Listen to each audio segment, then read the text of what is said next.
Hello everyone, Eric back here with the blueberry video. This is Rabbiteye blueberry, and this is the premier Rabbiteye blueberry. And this plant is about 5 years old from planting here, and I planted this in a woodland area, a forest setting. If you look right over here, there's a hickory tree, some cedars, and there's a Carolina buckthorn, oaks, there's a post oak, and a pine tree, an elm, and it is definitely in a woodland setting. This here is another vaccinium. This is one of the arboreums. They grow wild here. But the reason I showed you all the forest around it is the health of this plant is very good. It's over here it is loaded with blueberries, and over here this branch here goes up and arches over, and there's blueberries at the tip of that branch. And I mean, if that was standing up, it would be around 9 feet tall probably. So this plant has really enjoyed itself here, and every year it gets the area around it mulched with pine needles, leaves that fall from the trees, and it is in a lot of shade.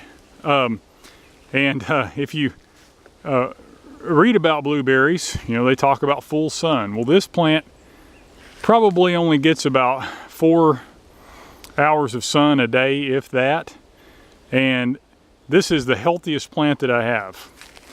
Now, it's one of the oldest plants that I have, but I just wanted to show you the environment that it is in, because what you read and what they tell you about plants is not always the case.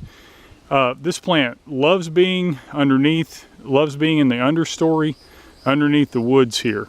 And last year it sent up a sucker blueberry.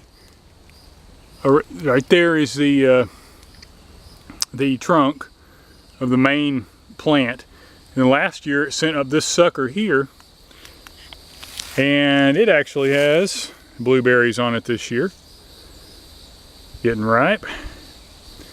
So it's very happy here. And I just wanted to show some of the blueberries it's loaded up with. I mean, most are not even beginning to be ripe yet. Here's some more. It just keeps going and going.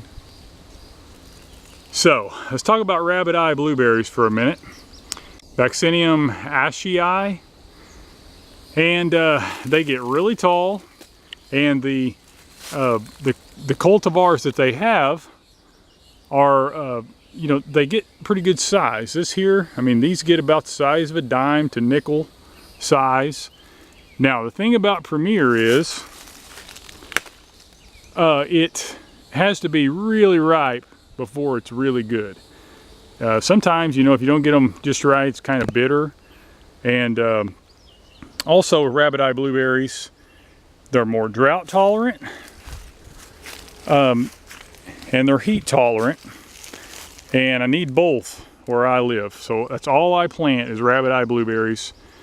They're very productive, beautiful plants, and they like my area. And some of my other plants that I'll be doing videos on, I have to put the mulch and the pine needles and stuff around them to help the soil acidify. But this here in this woodland setting is perfect for this plant, and it's taken off and never looked back. It's very productive. So I think I'm going to plant more like this in the future in a natural setting where the soil is acid naturally from the forest and the woodland area. So thank you very much for watching Premier Rabbiteye Blueberry.